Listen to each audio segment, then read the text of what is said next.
नमस्कार मित्रांनो, ठरलं तर मग या मालिकेच्या आजच्या भागामध्ये आपण पाहणार आहोत की रविराज म्हणतो की अर्जुनने नोटीस पाठवली आहे सायकोलॉजिस्टच्या समोर तन्वीची चौकशी करण्यात यावी म्हणून. तेव्हा प्रिया मात्र खूपच घाबरते. म्हणजे अर्जुन मला तर वेडे ठरवण्याचा प्रयत्न करतोय का? हेच करणार असेल तो. म्हणजे मला काही झालंय का?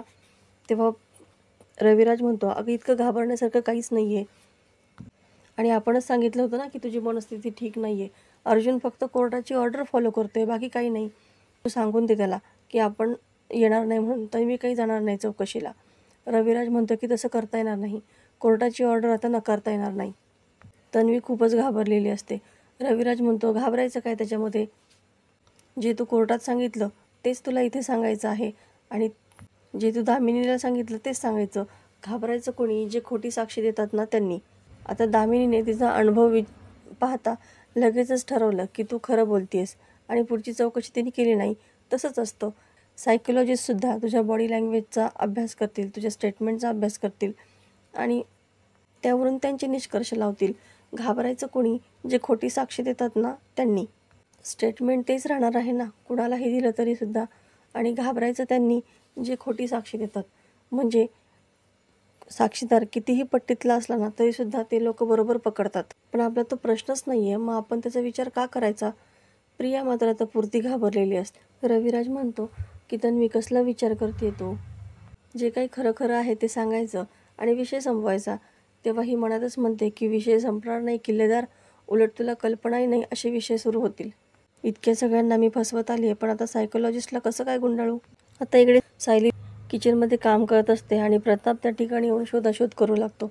सायली विचारते, बाबा तुम्ही काय शोधताय? तुम्हाला काही हवं आहे का? तेव्हा प्रताप काही नाही असं म्हणतो. पण सायलीला काही राहत नाही. सायली पुन्हा विचारते, तुम्हाला पेपर हवा आहे का? काही मासिक हवं आहे? मग तुमच्या कामाचं, औषधाची काही यादी वगैरे शोधताय का? प्रताप म्हणतो, अगं तू मगापासून फक्त वाचनाच्या यादीबद्दल बोलतेस, पण मी त्या वाचणार कशा? मला 2 डोळ्यांनी वाचता येत नाही, 4 डोळे लागतात, तेच शोधतोय मी. सायलीला हसूच येतं कारण चष्मा तिच्या डोक्यावरती असतो. सायली विचारते, बाबा तुम्ही चष्मा शोधताय का? प्रताप म्हणतो, पुन्हा पुन्हा विचारून तो सापडणार आहे का? सायली म्हणते की हो सापडेल. सायली त्याच्या डोक्याचा चष्मा काढून त्याला देते. प्रताप खूप हसू लागतो. याला म्हणतात काखेत कळसन गावाला वळसा, सगळे वय झाल्याचे परिणाम आहेत. सायलीसुद्धा खूप हसत असते. आता हे सगळं त्यांचं बोलणं अर्जुन जिन्यातून पाहत असतो आणि तोही खूप हसत असतो. आता प्रिया स्वतःशीच बडबड करत असते की मला वाटलं की मी चौकशीतून चांगला पळ काढला, पण अर्जुनने मला अडकवलंच. तितक्यात महिपत तिला कॉल करतो, ए चिचुंद्रे, तू जाऊन आलीस ना त्या दामिनीबाईकडे? आता तुझं गाठोडं घ्यायचं आणि पुन्हा तिच्याकडे जायचं. प्रिया म्हणते, अहो आता तर जाऊन आले ना मी, तिने तर साधं माझं सगळं बोलूनही ऐकून घेतलं नाही. तेव्हा महिपत म्हणतो की हो जाऊन आलीस ना तू, पण तिथं जाऊन खोटं बोलून आलीस. आता तिथं जायचं आणि खरं बोलून यायचं. महिपत म्हणतो, ए चिचुंद्रे, जास्त टिवटिव करायची नाही. जेवढं सांगितलंय ना तेवढंच करायचं. डॉक्टरीन बाई, नाहीतर नवरा डॉक्टर असून सुद्धा अशा काही गोष्टी घडतील की नवरासुद्धा काही करू शकणार नाही. निघायचं आणि देशमुखबाईंकडे जायचं. ठेव आता फोन. प्रिया म्हणते की हो आलं लक्षात आणि ती फोन ठेवते. स्वतःशीच पुन्हा बडबडते की ज्यांना ज्यांना मी मदत करते ना ते सगळे मिळून माझा जीव घेणार आहेत. चला प्रिया, तुझी वरात आता पुन्हा ते देशमुखबाईच्या दारामध्ये न्या. आता इकडे सगळेजण खूप हसत असतात. तेव्हा सायली म्हणते की बाबा, आज खूप दिवसांनी तुम्हाला असं खळखळून हसताना पाहिले. देव जेव्हा गालावरती अशा 2 खळ्या देतो ना तेव्हा त्याचं एवढंच म्हणणं असतं की सतत ते दाखवत हसत राहा. आता अर्जुन म्हणतो, तुमचं जर सगळे कामं झाली असेल तर चला बरं, ऑफिसला जायचं आहे, थोडं काम आहे. तेव्हा ते दोघेही तिथून निघून जातात. इकडे महिपत दामिनीकडे आलेला असतो आणि तिला सांगतो की प्रियाला आता असा रट्टा दिलाय ना, ती बघा तुमच्यासमोर कशी पोपटावानी बोलतीये. तेव्हा प्रिया तिथे येते आणि लगेचच महिपत तिथलंच फ्लॉवर पॉट घेऊन तिच्या हातामध्ये देतो आणि तुमचं खूप अभिनंदन. देशमुखबाईंसमोर जपाजप खोटं बोलल्यामुळे तुम्हाला सर्वोत्कृष्ट अभिनयाचा पुरस्कार देण्यात येत आहे. प्रिया आता पूर्ण गोंधळून गेलेली असते. दामिनी म्हणते, घे घे, अगं तू डिझर्व करतेस ते.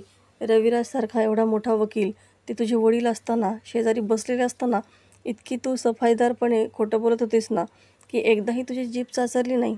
प्रिया म्हणते की तेवढी ॲक्टिंग तर करायलाच पाहिजे ना, नाहीतर बाबांनी मला केव्हाच पकडलं असतं. दामिनी म्हणते की बरोबर आहे, 2-4 खून करून पळून नाही आलीस तू? तेव्हा प्रिया म्हणते, असं का वाटतंय तुम्हाला? तेव्हा दामिनी म्हणते, काय ना, एखाद्या अपराधापेक्षा कमी डोकं चालत नाही तुझं. प्रिया म्हणते, एवढीसं खोटं बोलली म्हणून तुम्ही आरोप नका करू माझ्यावरती. तशी मी साधीच मुलगी आहे. महिपत म्हणतो, वा वा, छान जोक होता. अजून एक जोक सांग, हत्ती आणि मुंगीचा. प्रिया रागातच म्हणते, तुम्ही मला इतकं बोलताय, मग मला लीगल नोटीस कशाला पाठवली? बाबांसमोर मी खरं बोलू शकणार होते का? दामिनी तिच्यावरती ओरडते, नोटीस मी पाठवली होती आणि 2 गोष्टी कायम लक्षात ठेवायच्या. काही गोष्टी लिगली झालेल्या बऱ्या असतात आणि दुसरं म्हणजे मला हे जाणून घ्यायचं होतं की तुला किती खोटं बोलता येतं. ती दोन्ही कामं माझी झालेली आहेत. आता तुझे वडीलही इथं नाही आहेत, त्याच्यामुळे आता खरं बोलायचं. विलासचा मर्डर झाला त्या दिवशी संध्याकाळी 7 वाजता तो श्वास घेतला, त्याच्यानंतरचं सगळं सांगायचं. आता प्रिया पुरती घाबरलेली असते. इकडे किल्लेदारांकडे अश्विन येतो आणि तन्वीला हाक मारू लागतो. तेव्हा रविराज आणि प्रतिमाला त्याला पाहून खूप आनंद होतो. त्यांच्या छान गप्पा गोष्टी चालू असतात. तेव्हा अश्विन म्हणतो की तन्वी कुठे? तिला आधी बोलव ना. प्रतिमा म्हणते, अरे तन्वी तर मगाशीच निघाली, तू येणार हे तिला सांगितलं नव्हतंस का? तेव्हा अश्विन म्हणतो की नाही, मला खरं तर तिला सरप्राईज द्यायचं होतं. रविराज म्हणतो, सरप्राईज तर तुला मिळालं. अरे पण ती थेट घरीच जाणार होती. तिला पोहोचून अर्धा पाऊण तास तरी झाला असेल, मग तिने अजून तुला मेसेज नाही केला? अश्विन म्हणतो की नाही, तिने अजूनही मला मेसेज नाही केला. प्रतिमा म्हणते की कमालच करते ही मुलगी, अशा गोष्टी घरी कळवायच्या असतात म्हणजे घरची काळजी करत नाहीत. आता अश्विन तिथून निघून जातो. इकडे सायली अर्जुनला म्हणते की बाबा माझ्याशी इतके छान वागतील असं मला कधीच वाटलं नव्हतं. हेच आपले खरे बाबा आहेत, नेहमी सगळ्यांशी हसत खेळत राहणारे, सगळ्यांशी मिळून मिसळून वागणारे. आणि आज ते हसू बऱ्याच दिवसांनी माझ्या वाट्याला आलं. अर्जुन म्हणतो, तुम्ही ना एखाद्या लहान मुलाला चॉकलेट दिल्यावर तो कसा खुश होतो, तसं तुम्ही छोट्या छोट्या गोष्टींवरती खुश होता. सायली म्हणते, घरातले कुणीही माझ्याशी पूर्वीसारखे वागले ना तर ती माझ्यासाठी खूप चांगली आणि खूप मोठी गोष्ट आहे. मला तर एखादं पारितोषिक मिळाल्यासारखं वाटते. सायली म्हणते, माझं कौतुक बाद झालं, आता मला कशासाठी घेऊन चालत ऑफिसला ते सांगा. अर्जुन म्हणतो की विलासने जो मेसेज पाठवला होता ना त्याचे डिटेल्स मी मागवलेत. इन्स्पेक्टरसुद्धा तिथे येणार आहेत, त्याच्यामुळे मला माझी केस पार्टनर तिथे हवी आहे. कदाचित आज नक्की काहीतरी क्ल्यू आपल्या हाती लागतील. इकडे दामिनी म्हणते, तू काय आता मुहूर्ताची वाट बघतेस का? सगळं खरं खरं सांगायचं आहे आणि कोर्टात सांगितलं ते खरं नाही. साक्षीने ऑलरेडी मला सगळं सांगितलं आहे, त्याच्यामुळे आता बोल पटपट. तन्वी घाबरतच म्हणते की हो आता सांगते सगळं. तितक्यात तिला फोन येतो. ती फोन रिसीव्ह करायला लागते तेव्हा महिपत लगेचच तोच फ्लॉवर पॉट घेतून तिच्यावरती उगारतो. ती घाबरतच म्हणते की नाही नाही, सांगते मी, फोनकडे बघतसुद्धा नाही. मग ती झालेले सगळे खरे प्रकार दामिनीला सांगू लागते आणि त्यावेळेस तिचा फोन मात्र वाजतच असतो. ती त्या फोनकडे दुर्लक्ष करते. प्रियाचा फोन पुन्हा पुन्हा वाजत असतो. महिपत म्हणतो, त्याचा आधी नरडं आवळ, नाहीतर ह्या फ्लॉवर पॉटने चेचीन मी त्याला. दामिनी ओरडूनच म्हणते की तुम्हाला दोघांना काय वाटले की इथे पोरखेळ चाललाय का? अगोदर तो मोबाईल सायलेंट कर. प्रिया मोबाईल सायलेंट करते. इकडे सायली आणि अर्जुन दोघेही ऑफिसला पोहोचतात. तेव्हा सायली त्या ठिकाणी असलेली धूळ पाहून लगेच साफसफाई करायला लागते. तितक्यात चैतन्य त्या ठिकाणी येतो आणि अर्जुन, बघ तुला आल्या आल्या कॉफी लागते ना, म्हणून तुझ्यासाठी कॉफी घेऊन आले. आज सुरेश जरा बिझी होता ना, असं तो सांगतो. तेव्हा सायली मात्र कमरेवरती हात ठेवून सगळं बघतच असते. अर्जुनला आता काही करावं काही सुचत नाही. तो चैतन्याला खुणवू लागतो की इथून ही कॉफी घेऊन जा, पण चैतन्याला काही समजत नाही. तर मित्रांनो, येणाऱ्या भागामध्ये आपल्याला पाहायला मिळणार आहे की फॉरेन्सिक रिपोर्ट आलेले असतात. अर्जुन सांगतो की विलासचा मर्डर 8:30.